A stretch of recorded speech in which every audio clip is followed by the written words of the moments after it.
Hi, it's Tiffany Lorraine, the Resilient Mother, with another episode of the Resilient Mother podcast. Today, we're continuing the theme of mastering your unique resilience as part of the Resilient You program for the year of 2023, because Resilient You is the way to be in 2023. And my guest today for you is Melissa. Melissa's going to tell us her unique story and approach to resilience, as she is an author, an advocate, and a person who has lived abroad. And please, Melissa, tell us more about you. Hi, thank you so much, Tiffany. I am very happy to be here today. I am a newly published author of the book Hurt, Healing, and Hope, Thriving Beyond Sexual Assault. It's a book that is based on my own experiences going through hurt, healing, and hope post-sexual violence. It's a book and performance piece that people can read and learn a little bit about how I was able to now come into thriving. It's based on journal entries that I wrote soon after the experience with a sexual assault crisis advocate. Many years later, I actually became a sexual assault crisis advocate with the Sexual Assault Crisis Services at the YWCA in New Britain, Connecticut. But that took a very long time and different, that's a similar and different part of the journey. It was a big part of that. And I am an advocate for survivors who are going through the healing process. In addition, I formed a small business, Right Heal Thrive. And I also, as Tiffany said, I lived abroad for 17 years of my life in Nicaragua. And it is there that I met my husband and had a son, and have been able to raise not only my son, but another, I call him my other son. And his father had passed away when he was about 12 years old, and his grandmother was a lot older, and he ended up staying with us for most of the time. His mother wasn't in the picture at the time. In addition to that, just because of the community and the culture in Nicaragua, there are children everywhere. We lived in a hustle bustle market community, and we had lots of relatives around us. We lived in a family, kind of like a family compound. It's a whole lot of houses with family members in each one. And we had nieces and nephews always in and out of the house. We used to have school programs that we would just create for them so they can learn something and not just play. And so I also helped raise many nieces and nephews. And we had cat rescue, dog rescue. We had a squirrel once, almost had a monkey, but I was able to not have that happen. So we've done a lot, and I'm just really happy to be able to talk about resilience. I've had to learn so much over the years, and I continue to learn. Thank you. I love that. What a unique story to share with us today, and a great unique approach to being a resilient mother, especially in a cultural aspect. I don't know, I've gotten to explore that with anyone else before, but we were talking a little bit before about how the culture there being a mom and the culture here being a mom is different. And can you speak a little bit about that? Yeah, so I have always loved traveling. I've always loved listening to other people's stories, and it was just a natural component of me to travel abroad. I first started traveling abroad when I was in college, and I remember, and I'll say on this podcast, because I really feel like it fits in. I remember when I was in high school, and I loved traveling. I wanted to be a teacher. Years later, I decided I didn't want to necessarily teach in a classroom, even though that's what I thought at the time. I realized that teaching was so much more than just being in front of a classroom. And I had a conversation with a friend of mine soon before my first study abroad experience, and she was very interested in getting married and having children, and I was very interested in going out into the world. And I remember my first comment and my first thought process at the time about being a parent was that I don't think I want to have my own children. I think I'd like to adopt. There are so many children that might not have a parent to take care of them. And little did I know at the age of 18 and many travels later that I would end up in Nicaragua and I would have the opportunity to adopt my son. And I got my son when he was 5 years old. And it wasn't until after that where I actually realized that I'm physically not able to have children. Hmm. So it was a very interesting full circle that of what I said when I was 18. Years later, what happened where, with me being able to adopt a child, and then years later, um, coming to the conclusion that with the help of doctors, that I wasn't able to physically have children. So it's just something that I think really hit home for me, of just, the synchronicities in life, and just, the different people's journeys in life, and, what happens to us, and, and how we handle that. And I think through some of those experiences, and also being a sexual assault survivor as well, which I consider myself now a thriver, just being able to continue, for example, raising my son, knowing that I still have this trauma inside, trauma that I know someday that I'll be able to use those learnings to be able to support him and other members in the family who might have experienced, similar things, prior to coming into my care, for example, or, just other family members and friends. So I think there's a lot of learnings, in that. And then also just going through the school system as a parent in a different country, in a culture and a language that's not your own, brought up other things I had to now, learn and fit in my toolbox, and so I think I have an extensive toolbox of, just raising children abroad that are born in that country where one is, and that might not be yours by birth, but they're your children. And my son is my son. It's the only son I have. And I was able to actually adopt my son after 12 years, because there's also the cultural aspect of adoption in Nicaragua is very different. So it took a very long time for me to be able to do that. And I'm just very thankful that it did happen. So there were so many different aspects. There were moments where I really, looking back, I'm not exactly sure how I got through, but I think perhaps today with you, Tiffany, I can say it was through resilience. I was able to, recover from extenuating circumstances and difficulties and learn coping skills.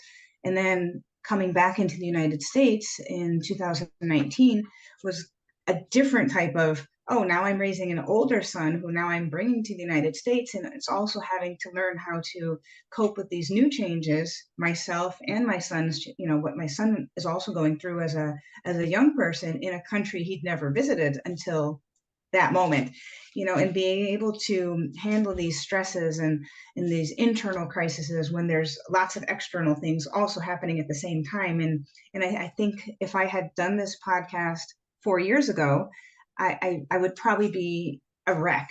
I think I still would have been going through everything that I needed to try to keep it together for my son to be able to have some semblance of stability. So sometimes I think for me, as a parent, I've had to learn how to handle everything happening at once so it doesn't affect him as much as it could, because the changes that we've had to go through have been so large, so just a lot of changes. And I think that would I be a can completely relate to different that so conversation. much. As a single parent, as the one with full custody of my kids, like I'm their rock.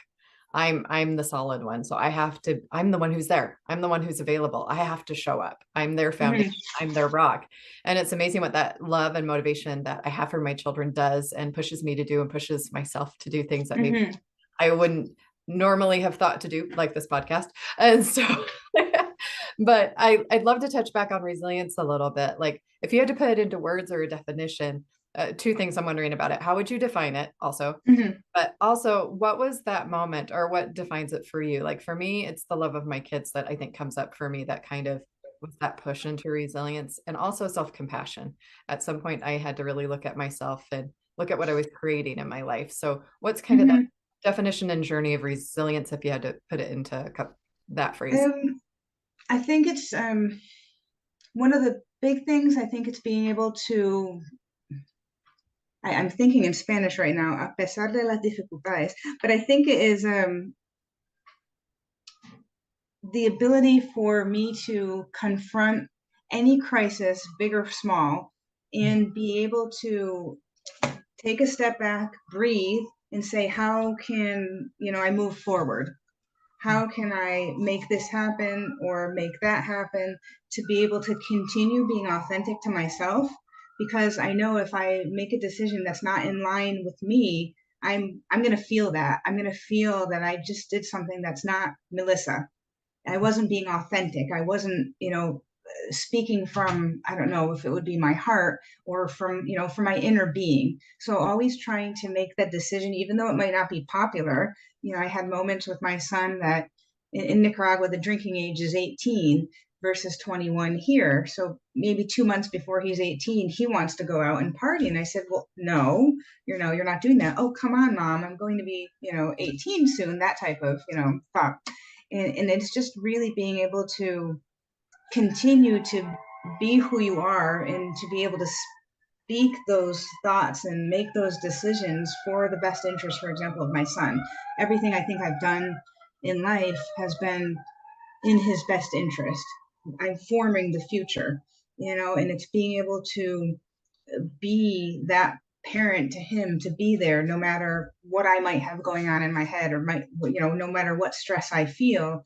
And also I think as a parent, it's been important for me. And I think this is also one of the big reasons that I was able to publish, because I also know that I need to be good inside to be a better person, parent, and daughter, niece, wife, or what have you. And if I'm not good inside, then I'm not giving that good example out into the world, or, in the case of being a parent to my son. I want to heal. So I think for many years, I also blocked a lot about the sexual assault. It's a hard topic, but I knew someday that, I'm going to have to get through this. And then I think part of, the weight that was lifted off my shoulder of publishing this past May and dedicating the book to, one of the people I dedicated to was my son, for him to be able to see that, my mother was able to get through this hard topic. And hopefully that when he's older and if he's going through hard topics, or, maybe he'll have a daughter someday, that maybe something will happen to her. I mean, we don't know. God forbid, no. But he'll be able to say, somebody else went through this. My mother showed this example. So I think it's also putting that example out there. The other children that I've raised, who call me aunt, that it might not be a blood relation, or that call me mom and it might not be a blood relation. Those other kids are now also older, and they come to me for advice, or they see me as that same mother figure that I gave to them when they were 6, 8 years old. And a few of them have asked for my book. And they don't, the two of my other son and my nephew that don't actually speak English have asked for the book, and they have been translating it to see what is it that my aunt Melissa or my mama Melissa wrote about. And they're asking me questions about it. And I mean, that's just been amazing for me, because I think sometimes as parents, we wonder when our children are small, are we really making that difference? Or what are we showing them? What are we putting out into the world? And they're watching everything. And now, now my son is 23, my nephew's 22, and my other one, he's also 23. And I'm seeing that they've really come a long way. I've seen the things that they went through, and they're still always family. And I'm like, they listened. In the one that recently my nephew came to visit, and he had all these questions about my book. He goes, "Oh, I want to know about this," or "I didn't understand this word in English," or "I identified with this." And I said, "How did you identify with that?" I typed it into the computer to see what it translated to, and I'm like, "Oh my," I said, "Oh my goodness!" And he was very interested, and that was shocking. So I think it's so important that we're being authentic, and we are working through our own pain to be able to show the younger generation how we went through it, because it's not easy. Like you had mentioned, I think before we were live, and everybody gets a trophy. And I think but it's important for the youth today to know that not everything is trophies, but you can get through that. You can look back and say, hey, I did this. That interview was hard, or learning how to, I don't know, ride a motorcycle was hard. And now my son can do that, now he's gotten his own jobs without, anyone else's support except for his own. So it makes me proud as a parent. I think also just knowing that I'm hopefully creating a bit of resilience in them by showing them how I was able to get through something very painful. So much of what you're talking about really resonates me with the idea that I like to put resilient transformation and living your truth together. Because I think the heart of what you're talking about is at some point you felt aligned with yourself and you found your truth, and then you held fast to it. And you didn't let other people's opinions or difficulties or the experiences around you change that truth. And that helps give a solid identity and core to who you are and the decisions that you make. And then you've passed that on, and the children have also seen that as they're going into adults and seen a way to hold on to their truth as they go forward in their life and hold to those values and hold to those decisions or things, even if they're controversial, but if they're your truth and they're your set of values, that you're allowed to own them. And I also that you can take your mess and make it a message. You can take your story and you can impact people in a positive way. Something that I thought about while you were talking that I think is really important for those of us who have been assaulted and those of us that have healed, or that I found very helpful, is the idea that it's like someone takes away your voice or takes away your agency for a minute. They've taken something from you. And sometimes when that happens, some people lose their sense of self. They lose their sense of truth, or they think it's not true anymore, which can lead to a depression and other things like that, that they've lost something so precious that was taken from them in many cases.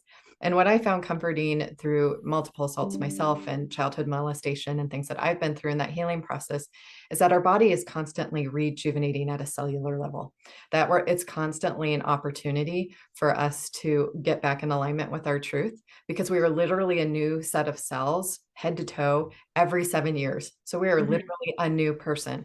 So even if we feel like we've been violated or that we've lost something, we have the potential to completely heal and to be new and to be pure again. And really, it's just us taking our power back and realizing that they didn't take anything unless we let them. Can you speak to that a little bit? I love how you have put into words things that I might not have been able to, but I read that everything you just said resonates, and that is a great way of describing what I was speaking about.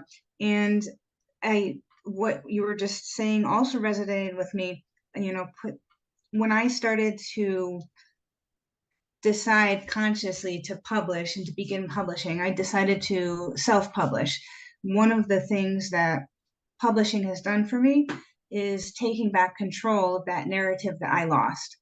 So there was something that I was not in control of in the assault, and writing about it and putting it out there into the world and was in the beginning a way for me to say, if I can help one person with what with what I've went through, then I would have done my job as a human being, to make a difference in the world. And as time went on and I started going deeper into the publishing process, I thought, well, I want as many people to know about this as possible. Why? Because I don't know who might be able to begin healing or thriving based on something I wrote. It could be a sentence, or it could just be knowing that this book, Hurt, Healing, and Hope, exists, and say, hey, if that person was able to speak something, maybe I can too. And there's people that came before me. So this whole journey to publishing wasn't just me publishing my book. It was me reading books that others have also written about their experience. It was me being able to say out loud the word sexual assault, and even more difficult to be able to say the word out loud rape. And those are things I couldn't say, and I needed to be okay with those things. So then as I got into publishing, and I decided that I want as many people to know about this because it might help them. And I started doing other things of, okay, how am I going to publish this? I don't want to send it to a traditional publishing house because I don't want somebody else to now make decisions for something that's so part of me. And because healing and publishing became synonymous as the process went on. And my brother ended up editing, my husband made illustrations for the book. And the cover of the book has my handwriting on it, and that's the title. A friend of mine from college did the layout, and I ended up asking the same crisis center where I became an advocate, which happens to be the same crisis center that that attended to me 20 years ago, to write my foreword, and they wrote the foreword, and we're donating a portion of proceeds to them as well. So it became this full circle project of it's Melissa, but there's so many other components out there that came into play to be able to, speak out those things. I'm not sure if I went off track with your question now, I think but it's that was great some how of my. you decide to do it your own way. I think that's the thing. You're embracing your uniqueness and you want control of your story. I mean, that's sacred to you, and how it came across is sacred. And I love how you talked about how you had different people that contributed and helped and built it. I think too, sometimes when someone is been violated in that way or whatnot, there's a lot of secrecy around it. There's a couple of Mhm. things you talked about that resonate with me that, it was seen as a shameful thing that happened to you. Like it just happens to women. We don't like talk about how many men did this to women or that dialogue. It's like we're just automatically put in the role of victim and now we don't have value or that we're ruined or that we're broken. Mhm. To be able to speak up and be like, this is happening and it's not okay that it's happening. And we need to talk about it more because it needs to stop happening. Needs to stop being okay to just be like, oh, well, how many high schoolers got pregnant this year? Oh, like it just happens. It's just this thing. Whereas, okay, where's the accountability on all sides? Like, what's the accountability with the parent, the circumstances, the gentleman involved? Like, what culture are we allowing to let these things happen? Because if we were more open about talking about it, if we prepared our young men, our young women, and our families to be more at arms about these things, they would happen less. The only reason that child molestation happens is it happens in secret. It's a very hush thing. And it's unfortunately usually someone a child knows and trusts. And so it's really important that the dialogue be open more and that we reach out for help and we don't go through it alone and that we don't find shame in it, that we are able to heal as you have, and that people are able to hear those stories of the people who have triumphed, the people that have overcome, the people that are now advocates for it. So they don't feel alone and they know that it's not something they have to carry and that the shame and forgiveness, redemption, however you want to word it, is possible for them. And so that's what spoke to me as you were sharing. Thank you. So, with any final thoughts on resilience and being a resilient mother, because it didn't stop you from being a resilient mother, what you went through, what happened to me, hasn't stopped me from being a resilient mother. What can we say to those moms out there that just need to know they're resilient too? Um, you got this. My brother always, whenever I'm feeling down, because having resilience doesn't mean that you never feel upset and that you never feel stressed. And it doesn't mean that you have to keep pushing through, because having resilience is also being able to take a moment for yourself and being able to say, hey, I just need a pause, need 5 minutes, or, it might be having a cup of tea before you go to sleep when the children are sleeping. So, I think one of the things I've had to learn, because I have the tendency of just do, but then I get lost in the moment or the experience, is being able to say, okay, I need that break. And then I can move through better, because in the end of it, I think, our mental health needs to be um, capable of being able to to be able to move forward. And if we don't take a break, then that makes it all the more difficult. And then we might be short with our children, or we might, snap at somebody, and we didn't really mean to, because we just need that break. Sometimes I'm overtired, and Yeah. I know those are the moments where I wake up in the morning, and maybe I just don't say anything for the first, 5 minutes, because the thought I might wake up with is, oh, I need to tell my husband I need this done, or, I need to tell my son he needs this. And that's been very difficult for me, and they've both told me in different ways, yeah, that's too, it's too much. It's too much. And I'm just trying to get everything out of my brain. And that doesn't work for everybody. And then it doesn't make for, a happy living environment. So it's being able to know, like this morning, I had a headache when I woke up this morning. That's part of life. I went to bed late because I was doing something that I wanted to do, which is reading a book, but I know that I still need to sleep, you know. So I woke up this morning with, with a slight headache, and I just, decided I'm going to lie in bed for 20 minutes, go downstairs, and, just continue the day. And I feel great now. And I needed that. But if maybe the Melissa of 10 years ago would have got out of bed, tried to push through a headache, snapped at her husband, forgot to feed the dog, so I think those things are, I think just I guess in that respect, my advice would just be to, always remember to breathe. And just remember, like my brother, Peter has always told me, you got this. Mhm. And it might be difficult, but you got this. You've worked through hard things, you've went through hard things. But what I tell my son is, you can. Yes. And And that you is the can. message of this podcast is moms, you can be resilient. But we do ask that you practice self-care, make sure you're Hmm. purposeful, and then reach out in community, build a community. If you don't have it, find somebody Right. to help you with the things that you struggle with. Don't feel ashamed of the things that happened to you. Bad things happen to good people, circumstances happen, but we all have those struggles. What are we going to do about it? How are we going to build? Hmm.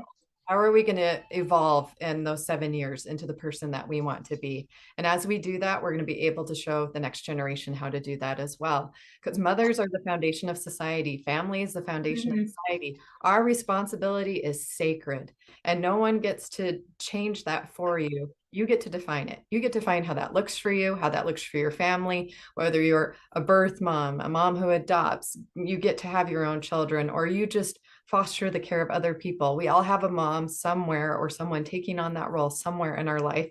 And it may look different culturally, it may look different from all sorts of angles, but mother is still sacred. And we'll hold that Hmm. in our hearts today. And my heart goes out to anyone who has been a victim of any kind of violence or rape or any kind of abuse. It's not okay.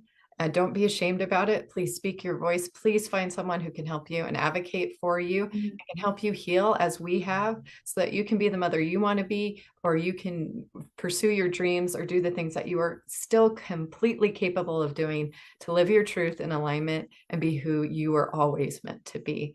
Thank you, Melissa. Where can people find you if they want to work with you? You can find me. My name is Melissa B. Lombardo, and you can go to the website melissabLombardo.com or righthealthrive.com. And there you'll find information about myself, my book, my projects, and there's a way to sign up for my newsletter as well and connect with me. Wonderful. And if you'd like to join us, we have a group called Mothers Shape the Future that a lot of these speakers are actually a part of, as a bigger picture to create a resource for mothers, a one-stop shop where any mom can come and find anyone that they would need to talk to, from meal planning to advocacy to just nutrition, anything that you're looking for, sleep. We're going to put it all under one house. So feel free to join that group and that movement. And we'll see you guys next time. Thank you for being here. Thank you.